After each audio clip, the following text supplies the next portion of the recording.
Is that what? That's better. Okay.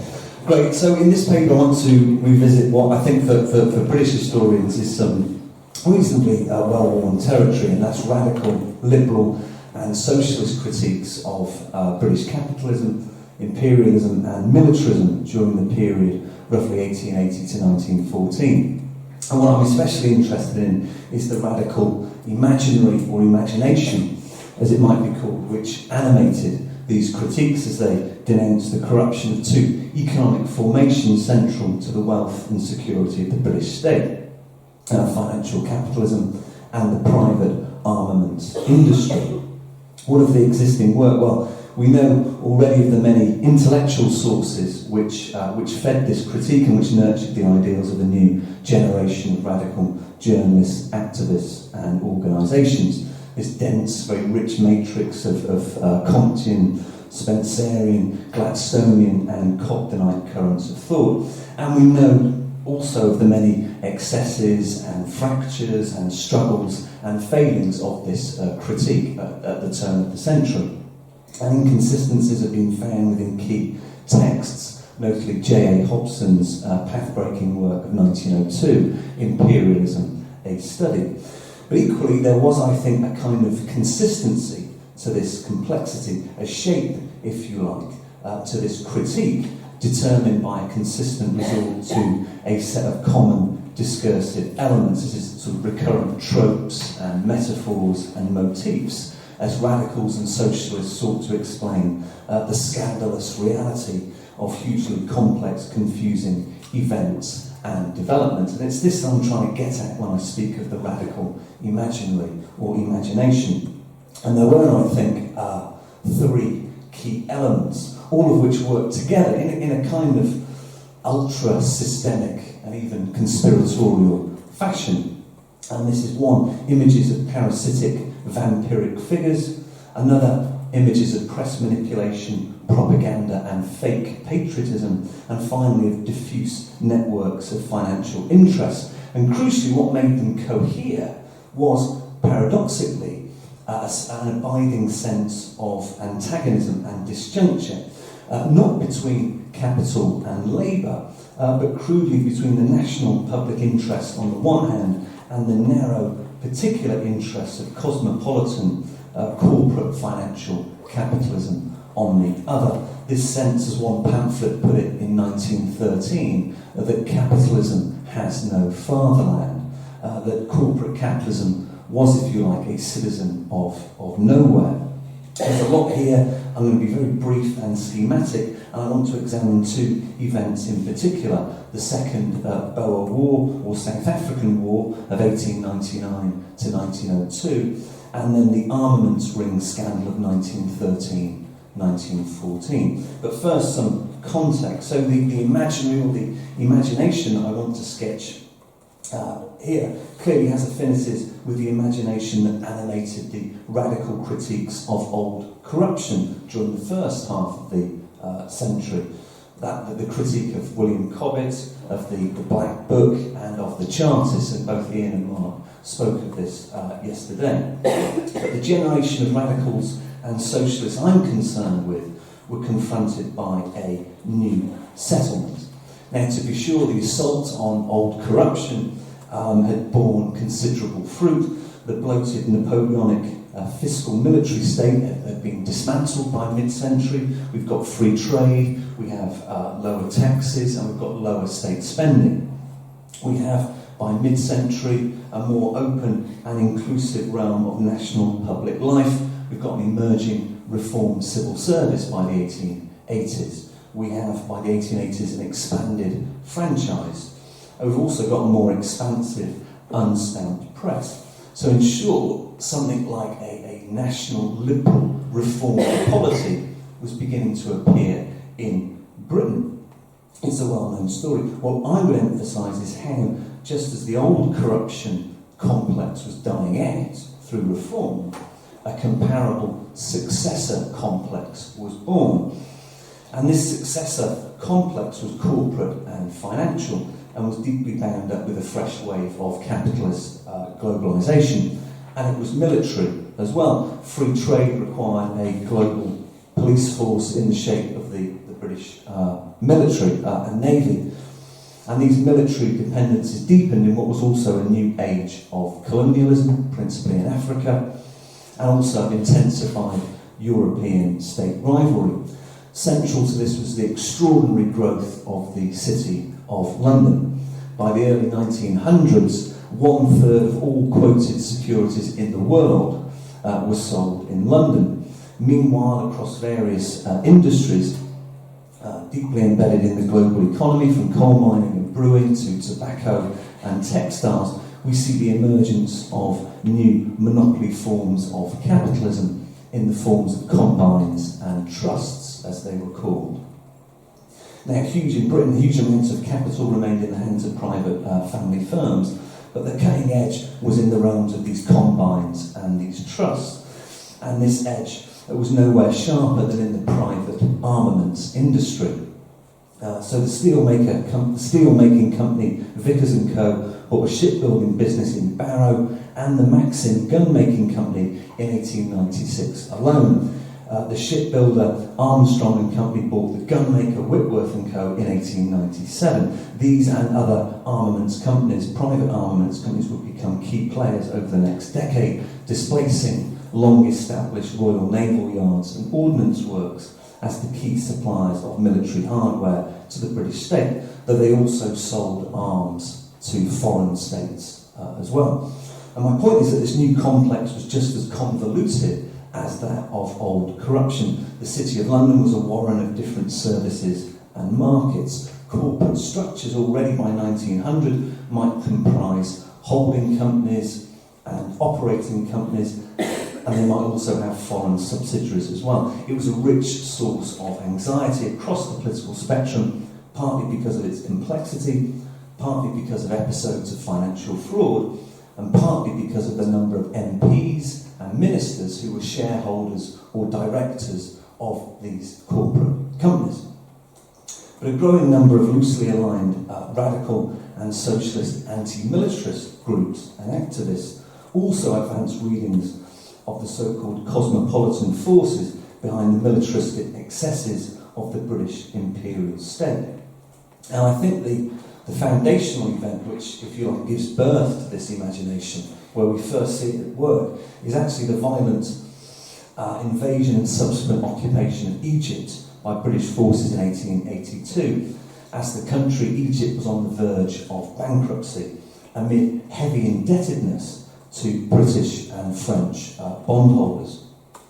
And this was especially traumatic for radicals because it occurred under the premiership of William Gladstone, who had earlier led agitation against the aggressive foreign policies of his Tory predecessor, Benjamin Disraeli.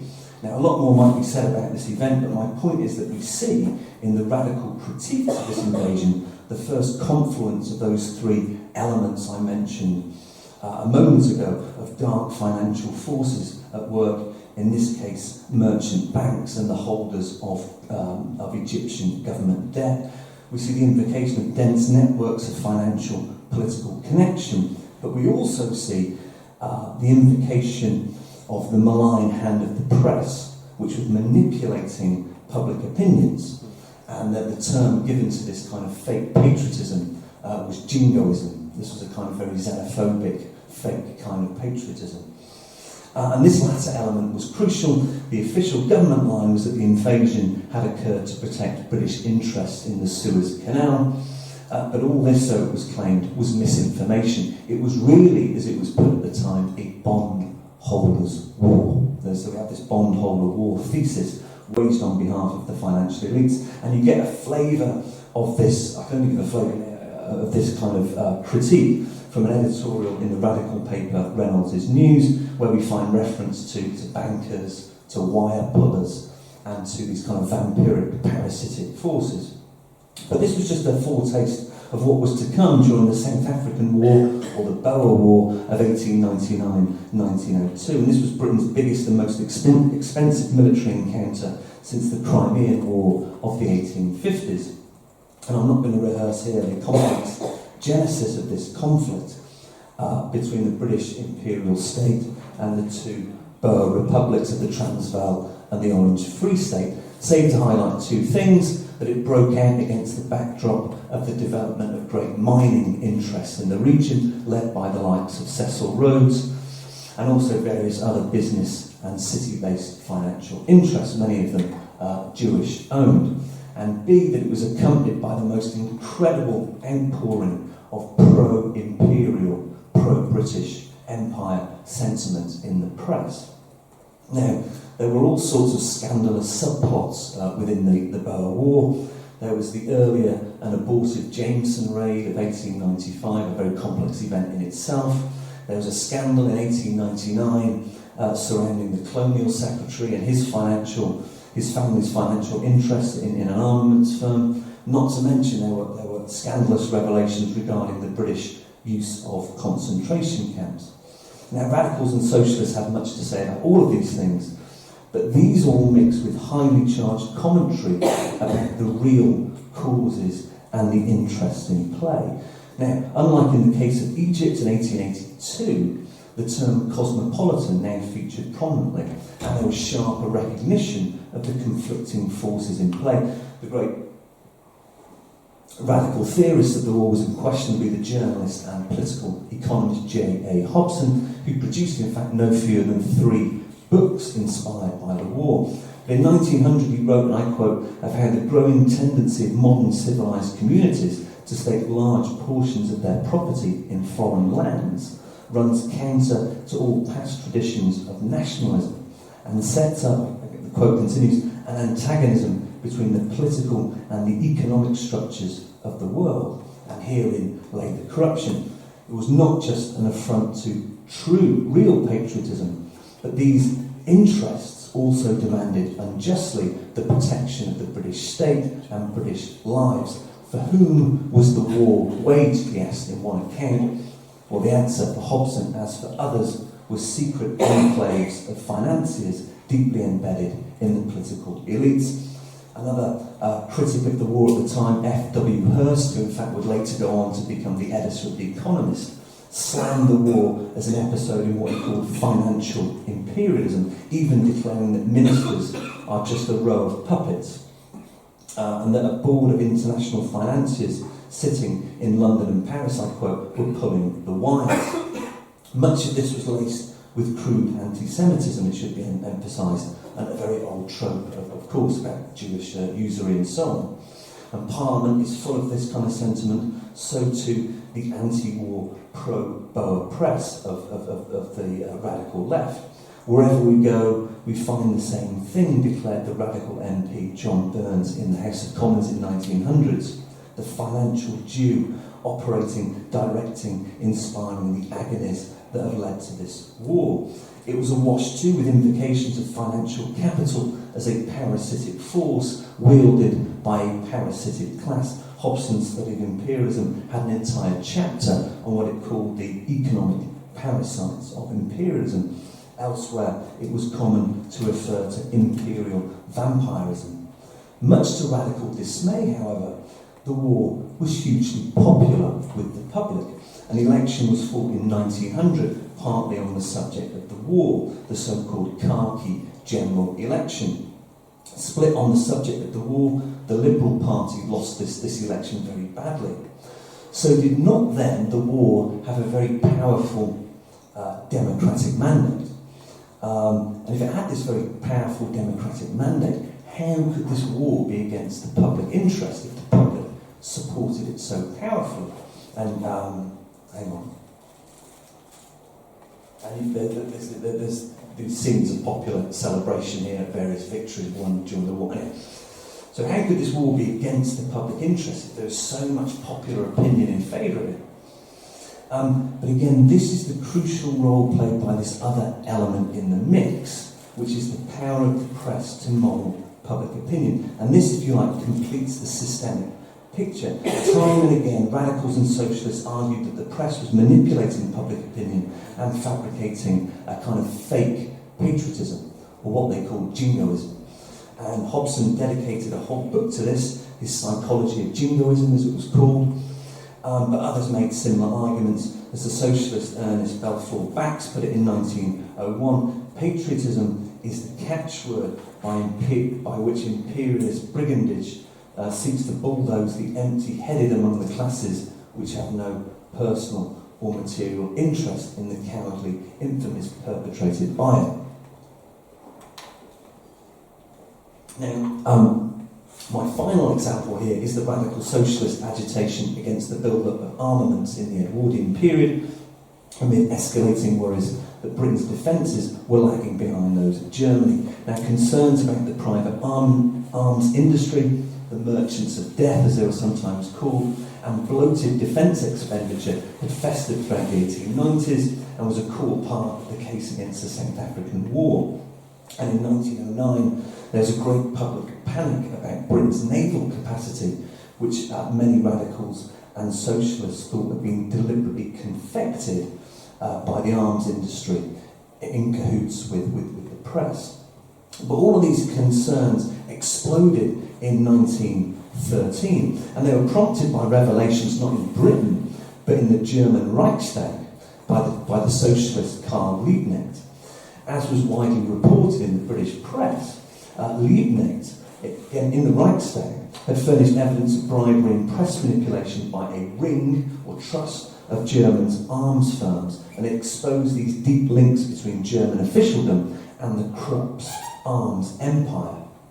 And shortly afterwards, inspired by this, British radicals launched their own campaign of exposure, beginning with a front-page expose in the Labour Leader newspaper by the young socialist peace activist J.T. Newbold in May 1913. And this lasted right up until the outbreak of the First World War in 1914. We've got pamphlets and books and meetings and so on.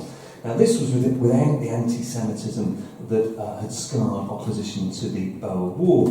But once again, we find the same elements of the radical imaginary or imagination in play, making connections and giving a kind of systemic form to these particular events, persons, and interests. We find that is a great sprawl of data about ownership, about profits, about business connections and so on, all marshalled towards conjuring up an image of hidden corrupt agency. And the charges were many that the firms, these arms firms, were profiteering, that they were deeply embedded in the elites through the latter's shareholdings and revolving door relations with the War Office and Admiralty, that the firms formed a secret ring through overlapping directorships and shareholdings. The great body of the war trade is now in fact a vast financial network, wrote another activist, G.H. Paris, in 1914, in which firms apparently independent are strengthened by absorption and linked together by an intricate system of joint shareholding and common directorships. End quote. This was indeed a conspiracy against peace, as it was often put, enacted by essentially cosmopolitan global capitalist forces. Paris, who I just quoted, spoke quite explicitly of what he called cosmopolitanism in arms, and we find that phrase elsewhere as too. And he drew attention to the fact that Armstrong had subsidiary firms in Naples and Genoa, making firms for the Italian, making warships for the Italian state, where of course Italy was an ally of Germany. And this was an ostensibly British company. Or again, the Russian fleet had recently been built up by British, German and US firms, which had been paid for by issuing bonds largely on the French stock exchange. This was a global industry, a hideous octopus, as the Labour Leader newspaper put it, that was fundamentally rootless and opposed to the political integrity of the nation state. At the same time, as with Egypt earlier, as with the South African War, it was all of this was endowed with the sense that things were not quite as they appeared, that the firms were not really in competition with one another, but were actually in cahoots, working as a cartel, that the urgency of rearmament had been confected by the press and the pro-rearmament organisations in Britain, such as the Navy League and the National Service League, many of whose leading members were also shareholders and directors of these arms companies, but also that the patriotism they professed could only be fake given their support for and financial interest in firms that were part of what was sometimes referred to as the capitalist international. So let me then just conclude. So this critique, which I've just sketched, would go on and enjoy a good afterlife, if you like, in the interwar period. We find it again, elements of it around the general strike in Britain in 1926. We see it, a similar kind of critique around the Wall Street crash and the subsequent aftermath of that. But we see it above all in agitation against the private manufacture of arms, which very much continues in the interwar period, and indeed culminates in a great royal commission or government inquiry on the subject in the mid-1930s. But just a few points by way of conclusion, if that's okay. The first point to make is that this period, this late 19th century, early 20th century, was very much a time of conspiracy or conspiracist thinking. So we also find this on the right wing as well. So those on the right might conjure up these images of anarchist conspiracies, or again, slightly amusing conspiracies about German invasion and that England was riddled with German spies. So it was a sort of there's a kind of conspiratorial sort of ambience to this kind of period. Second point is that this sense of system through which scandalous developments were understood turned upon, as I've suggested, a sense that things were kind of out of joint at the same time, that there was this dislocation and antagonism between crudely the national interest, on the one hand more or less bounded by the nation state, and the global reach and interests of capital on the other. And I think the very kind of systemic, even conspiratorial excesses of this critique were kind of stirred into action by a desire to kind of account for this kind of contradiction. Final point, again, just to emphasise this, clearly the radical and socialist press, they were very much concerned to expose corruption, to expose scandal. That much is obvious and has been implicit in what I've been saying, but a core part of this critique was a critique of the other sections of the press, which they were, according to their argument, they weren't necessarily engaged in a cover-up, they were certainly engaged in fomenting this kind of, again, what was referred to as this kind of fake patriotism, which was very much kind of pro-imperial, pro-armament. So, it gets at the heart of this critique is also a critique of the press, and at least what we might call, they call today the kind of mainstream media. Anyway, I'll end there. Thanks very much for listening.